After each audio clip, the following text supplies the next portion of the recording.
Hello বন্ধুরা, সবাই কেমন আছো? আশা করছি সবাই ভালো আছো। আমিও ভালো আছি। আরও একবার নতুন ব্লগে তোমাদের সবাইকে স্বাগত জানালাম। তো দেখো, আজকে হচ্ছে আমাদের বাড়িতে জন্মাষ্টমীর পুজো। তো জন্মাষ্টমীর পুজো বলে কথা, তো সেদিনকে লোকনাথ বাবুরও জন্মদিন আর আমাদের গোপাল ঠাকুরেরও জন্মদিন। তো তাই বলে দুজনকে আমি পুজো দেবো বলে দুজনকেই বসিয়েছি, দুজন জায়গায় আসনে বসিয়েছি। তো প্রথমে স্টার্টিং করছে হচ্ছে মন্দির পোছা দিয়ে। তো মন্দির ভালো করে পরিষ্কার করে নিয়েছি। মন্দির পরিষ্কার পর যেরকম ভগবানকে স্নান করে এরকম স্নান করাবো। তো আপাতত আমি ভাবছি যে লোকনাথ বাবাকে কোথায় বসাবো। রাধাকৃষ্ণের ছবিটাকে তো বসিয়েছি, আমাদের কাছে তো কোনো গোপাল নেই, তাই রাধাকৃষ্ণের একটা ফটো ছিল, ওটাই আমি পুজো করেছি। তো তখন ভাবছিলাম, তো ভাবতে ভাবতে পরে ভাবলাম না, আগে আপাতত চন্দনটা বেটে নিই, আগে সাজানো স্টার্ট করে তারপরে দেখছি কি করা যায়। তো দেখতে দেখতে এদিকে কি করলাম, ইটটাকে একটা নিউজ পেপার দিয়ে মুড়িয়ে সেটার মধ্যে বসিয়েছিলাম ঠাকুরকে। কেন আটটো জলচৌকি নেই আমাদের, তিনটে জলচৌকি, একটা হচ্ছে তোমার বজরংবলীকে বসানো, আর একটাতে কার্তিক ঠাকুর আছে, আর এই একটাতে বসিয়েছে হচ্ছে রাধাকৃষ্ণের ফটোটাকে।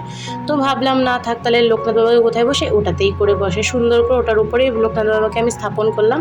তারপরে দেখো সবাইকে স্নান টান করে চন্দনের টিপ পরিয়ে দিচ্ছে, আর এইদিকে ফুলের মধ্যেও আমি চন্দনটা বেটেছিলাম, বাদবাকি যেটুকু ছিল ওটুকু দিয়ে দিলাম, দিয়ে ওই ছোঁয়াটাই তোমার ঠাকুরকে দেবো। তারপরে এদিকে কিন্তু আমি এক এক করে ভগবানদের স্নান করা, আর আমি না রজনীগন্ধার মালা আনিয়েছিলাম। তো রজনীগন্ধার মালা দিয়ে সাজাবো ভেবেছিলাম। তো লোকনাথ বাবার ছবিটা এতটাই ছোট যে মালাটাকে মুড়িয়ে মাড়িয়ে শেষে সুন্দর করে বসাতে পেরেছিলাম ফাইনালি। তো তারপরে দেখো আমি এদিকে সবার টিপ দেওয়ার পর রাধার কপালে আর অনুকূল ঠাকুরের ওইখানে যিনি বসে আছেন ওনার কপালে, আর এদিকে শারদা মায়ের কপালে, সবার কপালে দিয়েছি টিপ। তো তারপরে দেখো সাজানো আরম্ভ করেছে। ওইদিকে রাধা আর গোবিন্দকে সাজিয়ে দিয়েছে। তারপরে এই যে লোকনাথ বাবাকে দেখো ফাইনালি অত বড় মালাটাকে পেছন দিকে একটু মুড়িয়ে বেঁধে রেখে সামনের দিকটা ঝুলিয়ে দিয়েছি, যাতে ভালো লাগে দেখতে। ওই গোলাপের ওই ইয়েটা আসছে, ফুলটা তো ভালো লাগবে দেখে দিয়েছিলাম। তারপরে বেলপাতা ঢেলপাতা নীলকণ্ঠ দিয়ে ভালো করে সাজিয়ে, মানে যেরকম আমি সাজাতে পারি সেরকম করে সাজিয়েছি। তো এইদিকে আবার এবার রাধাকৃষ্ণ দিয়ে মালা তো পরানো হয়ে গেছে, কিন্তু ফুল দিয়ে যে জলচৌকিটা সাজানো হয়নি। তো এই লাল রঙের চেলিটা দেখছেন, এটা কিন্তু চেলি না, এটা কিন্তু নতুন ব্লাউজ পিস। তো এইটা দিয়ে আমি আজকে পেতেছিলাম, কারণ কিছু ছিল না, আর চেলি ছিল না। তো একটা ভালো লাল রঙের কিছু হলে ভালো লাগতো, ভগবানকে বেশ লাল ঠাল দিয়ে রাখলে ভালো লাগে।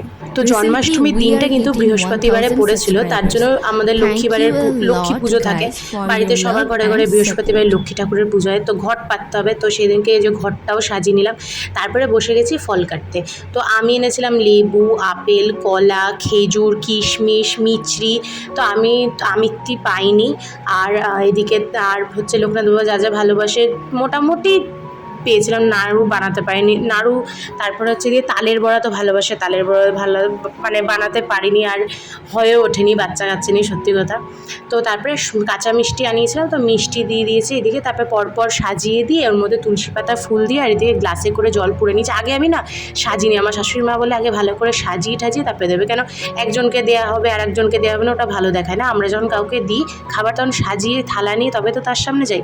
তো এই জিনিসটা আমি ওনার মানি, কথাটা শুনে এইভাবেই করতে চাই আর এইভাবেই করছি। তো সবার সামনে ভোগগুলো লাগিয়ে দিচ্ছি এদিকে।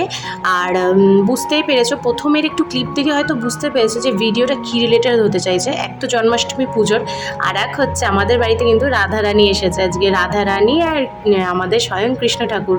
তো দেখতেই পাবে, এই চমকটা তোমাদেরকে দেখাবো। তো দেখো পুজোটা কিন্তু আপাতত হাফ কমপ্লিট হয়েছে, কেন আরতি করব আজকে না, আমি কিন্তু ঘিয়ের প্রদীপ চালিয়েছি। তোমাদের সাজানোটা ঠাকুরের মন্দির সাজাতে পারিনি, কেন আজকের দিনে না সত্যি ফুলটা কমই ছিল।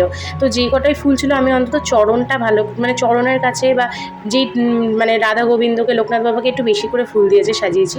তো অত ঠাকুরকে সাজাতে গেলে কিন্তু প্রচুর ফুল লাগে, সেই তুলনায় ছিল না। তো আজকে কিন্তু আমি ঘিয়ের প্রদীপ দিয়েছি ঠাকুরকে, খুব ইচ্ছা হচ্ছিলো যে ঘিয়ের প্রদীপ জ্বালিয়ে ভগবানের আরতি করবো, কিন্তু সেটাই করেছি। তো ফাইনালি আমার পুজো এখানে কমপ্লিট হয়ে গিয়েছে। তো কমপ্লিট হয়ে যাওয়ার পর এদিকে চলে এসেছি আমি এই যে রাধারানীকে সাজাতে। তো আমার ছোট্ট মাম্মামকে যে রাধারানী সাজাবো, তো ওর লেহেঙ্গাটা আগেই কেনা ছিল, এটা লেহেঙ্গাটা 1 বছরের পুরনো কিন্তু। তো সেই লেহেঙ্গাটাই পরে দিয়েছি। আর এইদিকে দেখো এই টিপটা আগের দিন কিনে নিয়ে এসেছিলাম, এগুলোকে সিঙ্গার টিপ বলে, অনেকে দেখবে পুরোনো দিনকার কথা মনে পড়ে যাবে, ছোটোবেলায় আমরা পড়তাম না। তো দেখো আমি কেমন করে চন্দন লাগিয়েছি মাম্মামকে। তো ফাইনালি লুকটা দেখেই নাও তোমরা, কেমন লাগছে আমার সোনাকে সেটা কিন্তু অবশ্যই কমেন্ট করে বন্ধুরা জানিও। তো কৃষ্ণ ঠাকুরের এন্ট্রি হবে, কিন্তু তার আগেই দেখতে গেলে আমার চ্যানেলটাকে কিন্তু সাবস্ক্রাইব করতে হবে। আর বন্ধুরা ভালো লাগলে ভিডিওটা একটা কিন্তু লাইক করে অবশ্যই যাবে। তো দেখো আপাতত রাধারানীর লুকসটা কমপ্লিট, আর ওইদিকে কৃষ্ণ ঠাকুর এখনও খাচ্ছে, ওই জন্য কৃষ্ণ ঠাকুরের সাজানো হয়। তো আমি সোনাকে বললাম যে তুমি শিব ঠাকুরকে প্রণাম করো, তো আবার শিব ঠাকুরকে প্রণাম করলো। তারপরে একটু রিলস বানালাম, তখনও আমাদের কৃষ্ণ ঠাকুর কিন্তু এন্ট্রি নেয়নি। তো দেখো এদিকে রিলস বানাচ্ছে, খুব পাকা হয়েছে কিন্তু এই রাধারানীটা আমার। তো দেখতেই পাচ্ছ রিলস বানাতে গেলে আমি যেরকম স্টেপ বলছি সেরকম আবার স্টেপগুলো ফলো করে আবার নিজে করছে। তো ফাইনালি আমাদের কৃষ্ণ ঠাকুরের এন্ট্রি হয়ে গেছে। এইদিকে কৃষ্ণ ঠাকুর কিন্তু সাজতে মোটেও চাইছিল না, খুব যত্ন সহকারে ভেবেছিলাম সাজাবো, কিন্তু ভারিনি।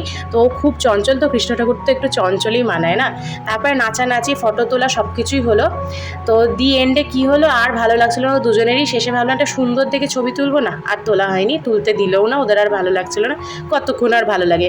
তো আশা করছি বন্ধুরা তোমাদের ভিডিওটা খুবই ভালো লেগেছে। আরও একবার বলছি আমার চ্যানেলটিকে সাবস্ক্রাইব করে যেও যারা নতুন দেখছো, আর ভিডিওটা ভালো লাগলে অবশ্যই কমেন্ট করে জানিও। তো আজকের মতো টাটা, বাই বাই।